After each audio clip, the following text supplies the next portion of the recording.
नमस्कार दोस्तों, आपका स्वागत है आपके अपने YouTube channel Jharkhand GK and current affairs में। तो दोस्तों, आज हम लोग बात करने वाले हैं छैहर की। तो जैसे पिछले क्लास में मैंने बताया था कि झारखंड एसएससी का जो सिलेबस है उसके अंतर्गत खोरठा में छैहर है। तो छैहर कहानी संग्रह के अंतर्गत आता है और ये चित्तरंजन महतो चित्र द्वारा रचित है, ये आपको ध्यान रखना है। तो ये जो छैहर कहानी है उसके अंतर्गत छैहर एक बुक है जिसे चित्तरंजन महतो चित्र जी ने लिखा है। तो उसके अंतर्गत 10 कहानियां आती है। तो उसका प्रथम कहानी भी छैहर ही है।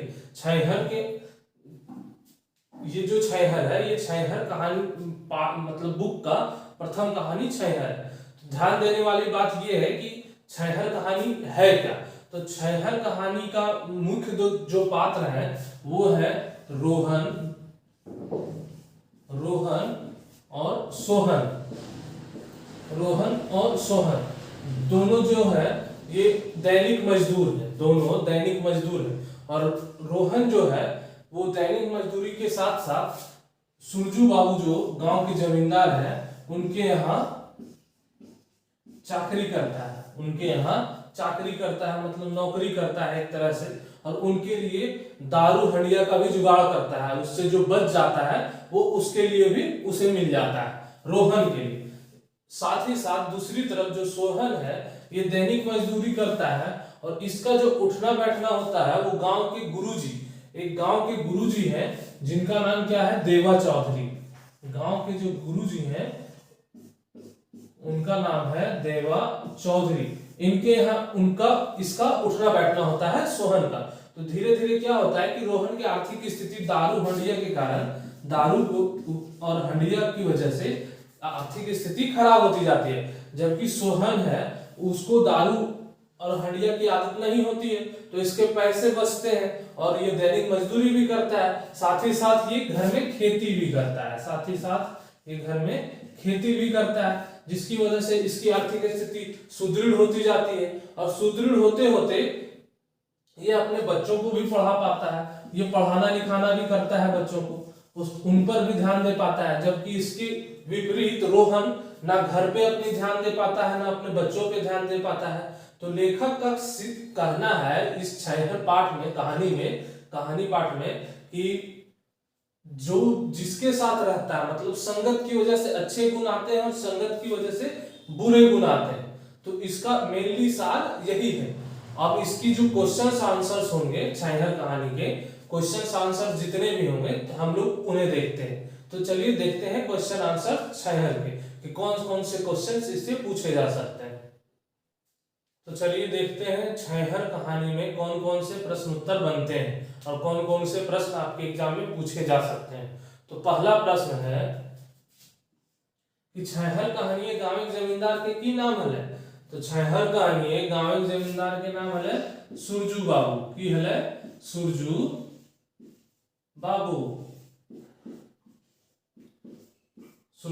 बाबू है।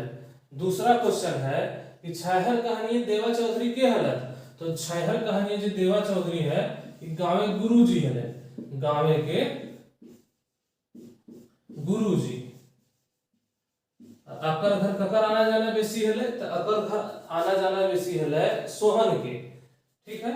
तीसरा क्वेश्चन देखते हैं हम लोग कि सुरजू बाबू घर केकर बेसी आना जाना रहो है। तो सुरजू बाबू के है गांव जमींदार है। अकर घर केकर बेसी आना जाना रहो है। तो अकर घर बेसी आना जाना रहो है रोहन के। तो आंसर अकर हो जते रोहन के आना जाना सुरजू बाबू घर बेसी रहो है। चौथा है कि छैहर कहानी पातर छैहर केकर प्रतीक है। तो ई कहानी है लेखक के अनुसार पातर छैहर जो है वो गुरुजी यानी देवा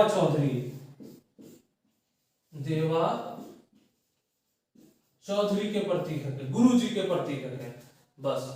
तो छैहर पाठ में यही 3-4 क्वेश्चन मुख्य है जो मैंने आपको अभी बताया है। बस आपको इसे नोट कर लेना है और इसके बाद हम लोग देखेंगे इसका छैहर कहानी का पाठ दूसरा। ठीक है। तो चलिए शुरू करते हैं दूसरा पाठ जिसका नाम है बोनेक लोर। तो दूसरा पाठ है छैहर का बोनेक लोर। तो इसका जो मेनली कहानी है बोनेक लोर का, हम लोग उसको देखते हैं। तो बोनेक लोर जो कहानी है वो वन पर आधारित है, वो वन पर आधारित है और इसमें वन का मानवीयकरण किया गया है, वन का मानवीयकरण, वन का मानवीयकरण किया गया है, जिसके अंतर्गत वन जो है वो वन बोलता है, वन बोलता है, और वन जो बोलता है वो वन एक राजा होता है। वन का जो राजा होता है वो बोलता है कि जिस प्रकार तुम लोग वन को उजाड़ रहे हो वो बहुत ही गलत है। वो रो रो के अपनी व्यथा को सुनाता है। इसमें जो लेखक है वो मेनली पर्यावरण असंतुलन, पेड़ों की अंधाधुंध कटाई और जो कि सरकार की जो दोषपूर्ण वन नीति है उस पर जोर दिया गया है, और लोगों के स्वार्थ की पूर्ति के लिए जो वनों की कटाई हो रही है उसको इसमें दर्शाया गया है इस चैप्टर में, बोनेक लोर में। तो बोनेक लोर में कहानी ये है कि वन की जो अंधाधुंध कटाई हो रही है उस पर वन का जो राजा होता है, बोनेक राजा जो होता है वो बोलता है, वन राजा, वो वन राजा बोलता है रो रो कर कि जिस प्रकार तुम पेड़ों की अंधाधुंध कटाई कर रहे हो, एक समय ऐसा आएगा कि तुम्हें वापस मेरी शरण में आना पड़ेगा, क्योंकि जब तुम वनों की कटाई करोगे तो जंगल में रहने वाले जंगली जीव जो है, जंगल में रहने वाले जंगली जीव जैसे कि हो गया बाघ, हाथी वगैरह कहाँ जाएंगे, इन्हें भी तो अपना घर चाहिए। तो ये आखिरकार तुम्हारे घरों में घुसेंगे और तुम्हें बर्बाद करेंगे। ये मेनली वन राजा कह रहा है, वन राजा बोल रहा है कि तुम वनों की कटाई कर रहे हो, तुम उसके घर को उजाड़ रहे हो, तो एक समय ऐसा आएगा कि जो जंगली जीव हैं, बाघ, हाथी, ये तुम्हारे घर की ओर जाएंगे और तुम्हें बर्बाद करेंगे। तो वन राजा के इस कथन से हमें ये समझना चाहिए, और ये लेखक बताना चाह रहा है कि वनों की अंधाधुंध कटाई हमें नहीं करनी चाहिए। ठीक है, मेनली कहानी का सार ही यही है। और साथ ही साथ इसमें एक चीज और भी बताया गया है कि स्वार्थ के कारण लोग जो है वो वन में आग लगा देते हैं, वन में आग लगा देते हैं। कभी कभी गलती से भी आग लग जाता है, कभी कभी पेड़ों के टकराने से भी आग लग जाता है। दो पेड़ आपस में टकराते हैं तो जंगलों की आग लग जाती है, और कुछ स्वार्थवश आग लगाकर और पेड़ों की कटाई करके ले जाते हैं। तो मेनली यही इस कहानी का सार है। अब इसमें ज्यादा क्वेश्चंस तो बनेंगे नहीं, छोटा सा चैप्टर है ये, छोटा सा कहानी पाठ है बोनेक लोर। तो इसमें जितने 2, 3, 4 क्वेश्चन बनेंगे वो हम लोग देख लेते हैं, इसके बाद अगला पाठ हम लोग देखेंगे। तो पहले इसकी क्वेश्चंस हम लोग देखते हैं। तो जैसे हम लोग देख रहे थे कहानी पार्ट 2 बोनेक लोर, तो कहानी का सार जो था वो मैंने आपको समझाया। अब बात कर लेते हैं इसके क्वेश्चंस आंसर्स की। तो क्वेश्चन आंसर जो इसका फर्स्ट है, जो इसका फर्स्ट क्वेश्चन है कि बोनेक लोर कहानी बोने आय कैसे लाग गए, तो कैसे लागे है। तो बोनेक लोर कहानी बोने आय जो है वो गलती से भी लग जाए, ककरो गलती से भी लग जाए, गलती से। दूसरा स्वार्थ पूर्ति के लिए भी लगावल जाए, लकड़ी वास्ते स्वार्थ पूर्ति। और तीसरा है कि दो पेड़ टकराए से मतलब नेचुरली भी आग लग जाए।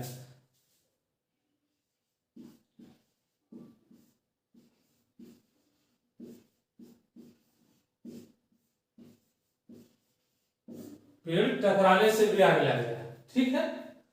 दूसरा क्वेश्चन है कि हाथी गांव में कैसे आग लगल। तो जैसे बोनेक राजा बोले हले कि तोहनी सब के तब समझ में तो जब उजाड़ला के बाद हाथी सब यानी जंगली जीव सब के रहे जगह ना मिलतो तो तोहनी के गांव में जाए लगता।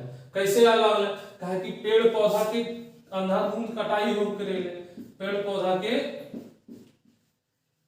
कटाई की वजह से।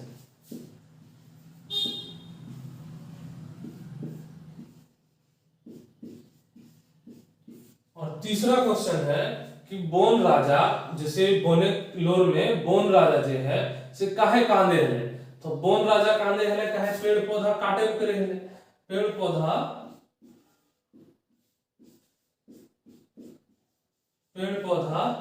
के